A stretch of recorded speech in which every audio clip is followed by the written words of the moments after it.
it's Krista here with you again today. And today I kind of wanted to do another video on narcissistic abuse. And I was often listen to videos. I've been listening to Dr. Carmen Bryant lately. She's pretty awesome with the narcissistic abuse videos. And there's another man that I really like, although I can't, Narcology, whatever his name is, he's awesome too. As I was born and raised a Christian, I like their views and their faith views and everything. Although I know not everybody is Christian based. It's okay because I'm really open and you know, with a lot of different spiritual views too. More kind of modern day new age things, and but they all tie together. They always do and they always will. That's my kind of tiff on religion is one day we'll all be able to come together and see spirit, which all connects each and every one of us. So getting past that little bit, it's really amazing to me sometimes as I go through my own recovery process with the narcissist personality type of person, and the own dynamics that play through my own life as we start gaining control in the right ways and start letting go of that outer need to control others, and when we can see it in other people around us, and how what basically facing dead on the fact that maybe we were mistreated in this life, and even though if it was covert, which I often talk about because this was the dynamic in my own family, or if it was overt, whether you could see the abuse outright being played on you, as in a lot of my relationships that I've taken on in adulthood with men, where the abuse is just outright put in front of you and you're called names, you're battered physically, forced to do things,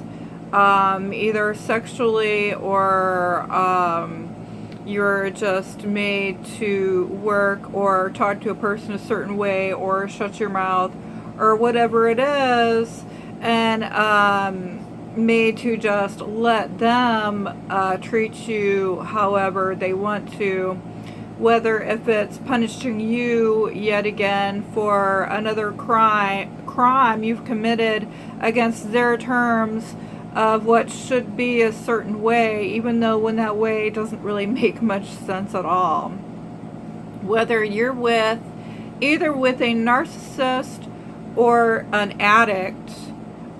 maybe if you're just dealing with a kid or something, I often talk about my own codependency issues and my stand and where I'm at currently in my own recovery, when it comes to knowing things like being gaslit. In my last video I talked about a bank that I had to move from that were doing a lot of gaslighting. Just every single visit that I made there, just a little bit of gaslighting here and there until it really can provoke a person, and to them the gaslighting was just basically you showing your emotions and explaining or expressing your feelings to this person, where that narcissistic trait of theirs is going to pop out, and all of a sudden they're gaslighting you, saying that that feeling or whatever is not right, or you're out of line, because they can never take accountability or responsibility for their own feelings, and therefore it kind of makes them mad because you are able to express your feelings, and they cannot. They don't know how, and they just can't connect. A lot of times it makes them mad, but to blame it on other people and to project their anger and frustration and blame on other people for not being able to take that, for themselves, because therefore they would actually have to look at themselves and see that they were wrong in any type of form. That's the ego that they can't get past. They always have their head in the clouds, they're perfect in a light, and everybody must bow down to them because they are so great, and they are so great that they don't need all of that pent up stuff that they have, and they just throw it out and spew it out to everybody around and everything, and they hate everybody and everything, and you're in that warpath of theirs constantly if you're living with that person or having to deal with that association or whatever. So you really don't want to be in that warpath, and if you are today, I'm really sorry that you have to go through that, although I know we've all been there, done that, and sometimes we are still there dealing with it, and we feel like we cannot get out. Every day seems like a nightmare. There's no escape, and you hate your life. You hate every day, whether it's just CPTSD levels that you're having from past traumas, or where you're living day to day, and you're living in this anxiety, this high anxiety that's not even real, trying to live up to what their expectations of you, and you're just constantly being drained of your emotions, whether it's positive or negative fights these people use as a source to make them feel better about themselves, and like vampires, they're drawing all this energy out of you. I know kind of what I've been studying for a while now, just recently here, is getting into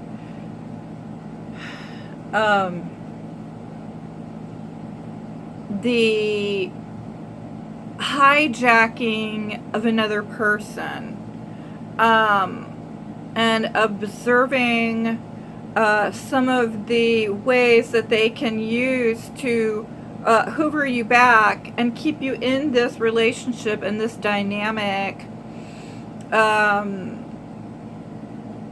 and suck you back in, using your own children against you, to keep you in this turmoil of upset, to play on you or against you, to hoover you, to love bomb you into these relationships with treating you and conditioning you at first to be really say that they like everything that you do, and they completely understand you, and then as the relationship progresses, tell you that nobody else is going to understand you like them. Yet when the signs do appear that you can finally see that maybe you haven't before, where this person has actually lied to you about liking to go out and do things, and then all of a sudden you stay at home all the time with this person because all of a sudden this person all of a sudden doesn't have the money to go out and do things anymore, or they really don't like this place, or there's some kind of excuse and justification that they can't take you out anymore, or suddenly more towards the discard stage, whether it is sooner or later, whether it could be when you just met them and then they play with you for a while and then they start ghosting you, they start disappearing, or years on into a marriage where all of a sudden they're working really late at night and you check their messages or whatever and they might be talking to another woman or man, or they're just not they're just not available to you anymore, and they're out looking for or attaining new sources of supply, whether that's more work for them, whether it's more play for them to find, to meet new people and create new source of supply. Whatever it is, these people get bored so easy, and if you are learning anything about this stuff, they're going to catch on, and usually they're not very happy about it, especially when we start discarding them. They can go into these rages and just get really, scared because they're losing you as the slave that you were to them. I find this in my own family, and I think a lot of women can relate to me out there, or even men, where they are made to go out and work to make the capital, the gold, and bring it home to the family, where they are working extra hard and extra long hours, where that woman or man is off playing somewhere and doing whatever they want and conditioning us that it's okay that to let them do this, where we are not learning our boundaries yet, and where we become slaves to our own children and to these types of people, and all of a sudden you find, like, I know when my kids, it became a concern of mine with my children, not knowing, like 20 years ago, where my parents were more covert narcissists, and letting them babysit my own children, and going through the beatings of a narcissistic home, where it's so easy for us to get drawn into relationships when we're looking for a mate, and we're being sucked into these relationships, where they basically cast everybody else out and just hold you like a hostage. These are serious consequences that we pay for joining and choosing these types of relationships, whether we know it or not. And I know that it's really, really, really scary for me and everybody else to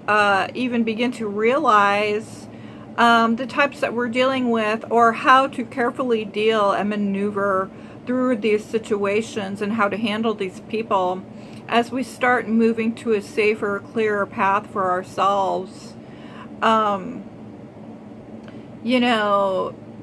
To stop letting these people rule and control our lives, where we're too busy doing all the housework, planning all these parties and get-togethers, or whatever it is, all by yourself, where everybody else around and that narcissistic dynamic just sits there and you have to wait on everybody else. And at the end of the day, you're so overworked and even physically ill, that you become so depressed and dissociative with the world around you and isolated. Maybe you don't have anybody to talk to and you're just listening to these videos like I am and learning. And maybe you do have, you've been coping for many years by, whether it's work, using pills, wine, alcohol, whatever ways. Don't forget, I know an important one for me is my own children, whether you're in a custody battle today or not. Where you can still see your children, to keep talking to your children, even if you can send them letters, to keep talking with these children and communicating with these children, because if they do live with that narcissist or are around that person quite a bit, you're going to have to let them know that the world is not all narcissists. And even we have to learn that ourselves, because the narcissist puts into our brain a lot, that the world is a nasty place. We might have grown up believing and conditioned by these people because it's all that they ever knew. Just false things like, this world will eat you alive, because everybody's out to get one another, or it's a vicious, cruel world, blah, blah, blah. There are more things in this world rather than narcissistic people. There are other different kinds of people. There are actually good, healthy people in this world. And it's something that we don't know, and it's something that we have to learn. And to begin to choose other people, more positive people, and that this world is not full of not all just disordered people like themselves, or people, being slaves and captives and flying monkeys. There is another world out here that contains help and support, and we can make friends and join other things, even different businesses like the bank I was talking about, where and we can really start changing our mindsets every day, even if we start listening to affirmations or just relearning that this world can be a brighter place, and we can get help and we can move out of these situations as long as we continue educating ourselves, and we don't have to stay isolated and in these places. And I know when you're really dealing with these people still, and there's a lot of trauma playing out, it's easy to give up and to fall into my life will always be like this. And it can be such a sad, dark place. I'm not going to try to be a shrink here and I'll say I'll run out and go get on antidepressants because I'm a naturalist here. And although medicines could help, I know through one of my really physically abusive relationships,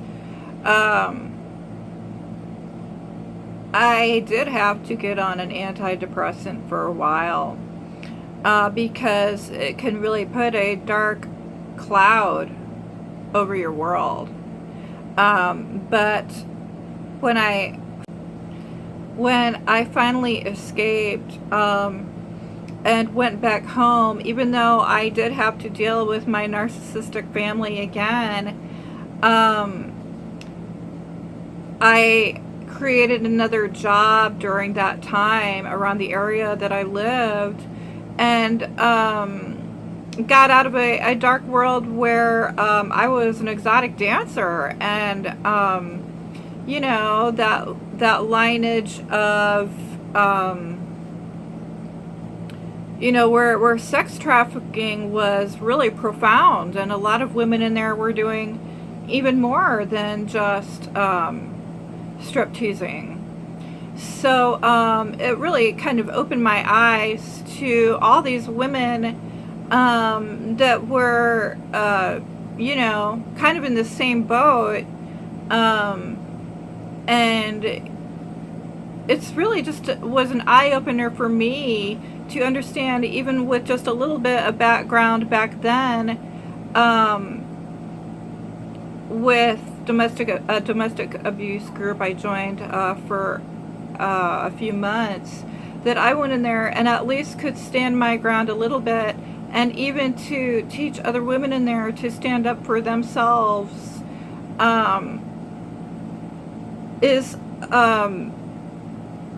we can become leaders in ourselves, and we can feel proud of ourselves again by standing up and being a guide for other people to follow, whether they're friends of ours or, you know, just people we meet through different situations, where what we're doing and what we're recovering from is even more incredible than we think it is. And we really need to give ourselves credit, because the recovery process, we might not be able to see it today, but it's a pretty amazing one. So thanks for listening, and I hope everybody has a wonderful, peaceful day.